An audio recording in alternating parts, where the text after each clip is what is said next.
দেখছেন নক্ষত্র, সবার আগে সবার পাশে।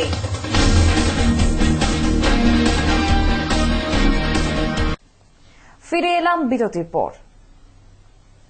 বাঙালির 12 মাসের 13 পার্বণ, আর এই 13 পার্বণের মধ্যে একটি পার্বণ পিঠে পুলি উৎসব পৌষ পার্বণ।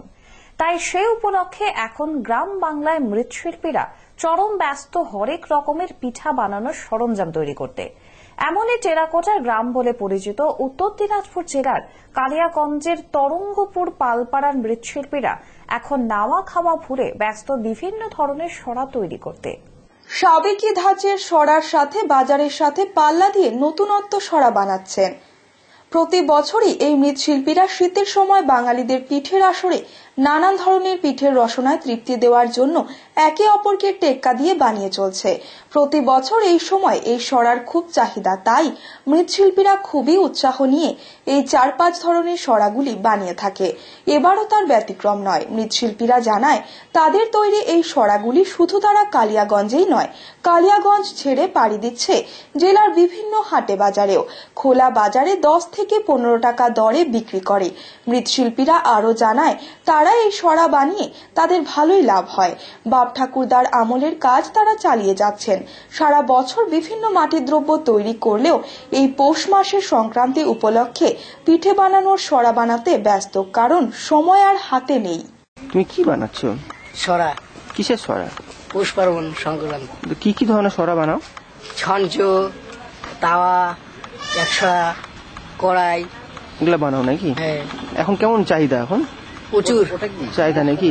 মানে এই সময়টা চাহিদাটা বাড়ে নাকি? হ্যাঁ, এই সময় এগুলো তোমরা কোথায় কোথায় বিক্রি করো? এগুলো কালিয়াগঞ্জে, রায়গঞ্জ, দুর্গাপুর, এই জায়গায় নিয়ে যাও নাকি? কি দামে বিক্রি হয়? এগুলো 10 টাকা, 20 টাকা, 25 টাকা এই ধরনের বিক্রি করো নাকি? তো এখন তার বিক্রি ভালো হচ্ছে? হ্যাঁ, বিক্রি ভালো। দিতে তো পারছি না আমরা। সামনে সংক্রান্তি নেই, এদিকে ঠান্ডা কি আপনাদের বানাতে কিছু অসুবিধা করছে? অসুবিধা না, ঠান্ডার মধ্যে বানাতে পারছি না, তো কই বানাতে পারছি। একদিন বানায় 2 দিন নাই, 2 দিন মানে 4 দিন, এরকম খুব শীতের মধ্যে বানা যায়। এই সময়টা চাহিদাটা বাড়ে নাকি? এই সময় তো এই মাছটাতে খুব চাহিদা হয়। এগুলো কেন চাহিদাটা? তো প্রশ্ন পিঠা টিঠা খাওয়ার। এই সরা বানাচ্ছি। এই সরাটা কি কাজে লাগে? ভোগের যে কোনো কাজের, ভাতের সরা, ভোগের সরা, পিঠার সরা।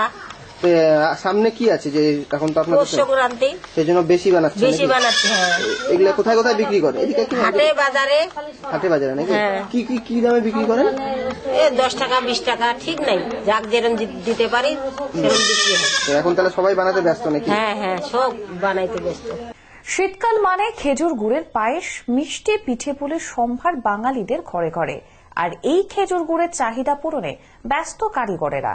বাজারে গুড়ের চাহিদা ভালো থাকলেও কোনো সরকারি সাহায্য না মেলায় এই পেশাকে টিকে থাকাটা ক্রমশ কঠিন হয়ে পড়ছে গুড় কারিগরদের।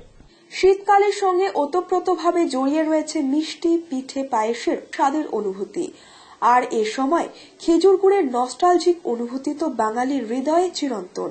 বর্তমানে পশ্চাৎ সংস্কৃতির ছাপ এসে লেগেছে খাদ্য সম্ভারে, কিন্তু তা সত্ত্বেও অতীতের পথ ধরেই খেজুর গুড়ের রসনায় আজও তৃপ্ত আপামর মানুষ। বাংলা সাহিত্য জগতেও ঘুরে ফিরে এসেছে খেজুর রসের আকর্ষণ। খেজুর গুড়ের মিষ্টি পায়েস পিঠে আজও বাঙালি সংস্কৃতির অবিচ্ছেদ্য অঙ্গ। কুয়াশা ভেজা শীতের সকালে গ্রাম্য পথে ভেসে আসে খেজুর রসের মন মাতানো সুভাষ। খেজুর গাছে ঝোলানো হাঁড়িতে জমা হয় রস, এরপর হাঁড়ি ভর্তি রস বাড়িতে নিয়ে আসেন কারিগরেরা। খড়ির উনুনে বড় কড়াইয়ে জাল দেওয়া হয় সেই রস। এরপর উনুনের আঁচে রস গাঢ় হলে নির্দিষ্ট আকৃতির মাটির গর্তে প্রথমে তুষ এবং কাপড় বেছানো হয়। গরম খেজুরের রস এরপর ঢেলে দেওয়া হয় নির্দিষ্ট আকৃতির গর্তগুলিতে।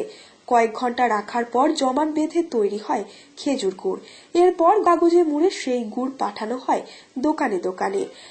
এটা গাছে উঠি, গাছ বাটাল দিয়ে কাটে, কাটার পরে চাঁচ দেয়, তারপরে ওই রসটা সারা রাত্রি থাকে, সকালে এলে আসি। আমাদের খুব আনন্দ, কারণ আমাদের যখন মিঠা মিষ্টান্ন যা কিছু তৈরি হয় তখন আমরা ওরা এসে কিনতে পাই বাড়ির কাছে।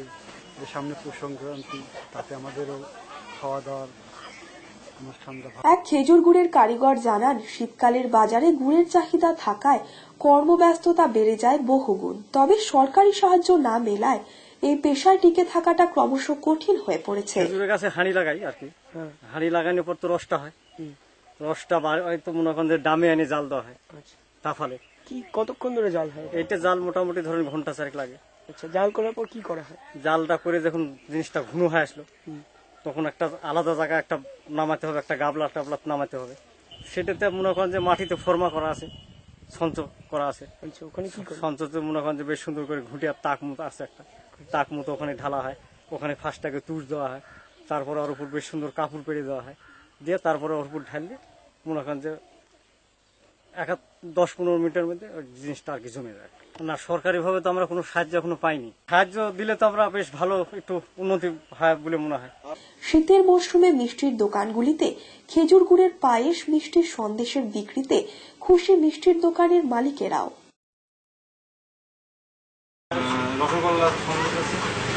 কিভাবে এটা তৈরি করা হয়?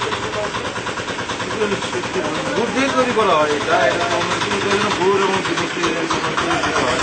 শীতের কালে বেশি তৈরি হয়। গরমের সময় রস পাওয়া যাবে না, তার শীতের সময় এটা মোটামুটি ভালো সাইজ দেয়, শীত হিসেবে সাইজ দেয়, কিন্তু গরম কিন্তু পাওয়া যাবে না। সবাই এই সাইজ 5 টাকা, 10 বড় হলে 10 টাকা, ছোট কিছু 5 টাকা। এটা বাজার থেকে কিনে নিয়েছি আমরা।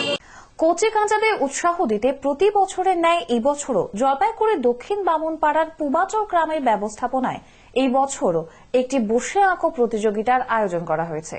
এদিন সকাল 11টা থেকে প্রায় 1টা পর্যন্ত চলে এই বসে আঁকো প্রতিযোগিতা। কচি কাচাদের বেশ উৎসাহের সাথে এই অঙ্কন প্রতিযোগিতায় অংশগ্রহণ করতে দেখা যায়। প্রতিযোগিতায় অংশগ্রহণ করা ছাত্রছাত্রীদের মধ্যে রয়েছে ক্লাস 1 থেকে 4 পর্যন্ত ছাত্রছাত্রীদের বিষয় ছিল যেমন খুশি আঁকো।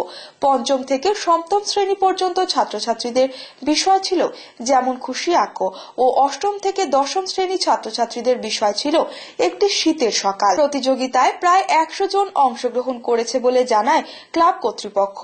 এদিন সন্ধ্যায় ক্লাবের মাঠে একটি সাংস্কৃতিক অনুষ্ঠানেরও আয়োজন করা হয়েছে বলে জানা গেছে। এই ক্লাবের উদ্যোগে সারা বছরই সমাজসেবা কাজ, যেমন দুস্থ মানুষদের কম্বল দান থেকে শুরু করে নানা সমাজসেবা কাজ করে আসে বলে জানান ক্লাবের সদস্য মিন্টু রায়। 127তম অনুকূল ঠাকুরের জন্মতিথি উদযাপন অনুষ্ঠিত হল আমবাড়ি তার ঘেরা ময়দানে। সকাল থেকে নানা অনুষ্ঠানের মধ্য দিয়ে উদযাপিত হল অনুকূল ঠাকুরের জন্মদিবস। সকালে অনুষ্ঠানের শুভ সূচনা হয় বর্ণাঢ্য শোভাযাত্রার মধ্য দিয়ে। এই শোভাযাত্রা সারা আমবাড়ি পরিক্রমা করে। তারপর সারাদিন চলে ধর্মীয় গান বাজনা। এই অনুষ্ঠানে প্রচুর ভক্তের সমাগম চোখে পড়া যায়। গত 25 ডিসেম্বর বেলাকোপা নবজীবন সংঘের পরিচালনায় শুরু হওয়া 16তম ক্রিকেট টুর্নামেন্টের ফাইনাল খেলা অনুষ্ঠিত হল সোমবার। বেলাকোবা নবজীবন সংঘের পরিচালনায় ক্রিকেট টুর্নামেন্ট শুরু হয়েছিল 25শে ডিসেম্বর। এই টুর্নামেন্টে মোট অংশগ্রহণ করেছিল মোট 8টি টিম। এই টুর্নামেন্ট এবছর 16তম। এই টুর্নামেন্টে শিলিগুড়ি ছাড়াও নানা জায়গার দল অংশগ্রহণ করেছিল। সোমবার এই টুর্নামেন্টের ফাইনাল খেলা হয়েছিল। অংশগ্রহণ করেছিল বেলাকোবা নবজীবন ক্লাব, বটতলা বনাম চ্যাম্পিয়ন বয়েজ রাজগঞ্জ। সমানে সমানে লড়াই করার পর চ্যাম্পিয়ন হয়েছে বেলাকোবা বটতলা নবজীবন ক্লাব। এই টুর্নামেন্টে ট্রফি ছাড়াও নগদ পুরস্কার ছিল। ফাইনাল খেলা দেখতে এলাকার প্রচুর মানুষ ভিড় জমায়। এবার আসছে আবহাওয়ার খবরে।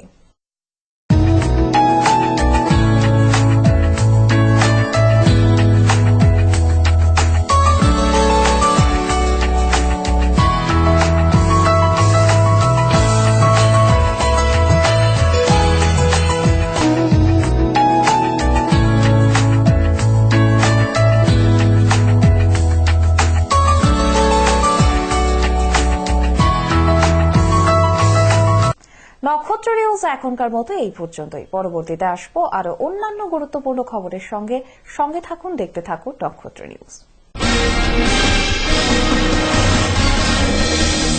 আপনারা দেখছেন নক্ষত্র, সবার আগে সবার পাশে।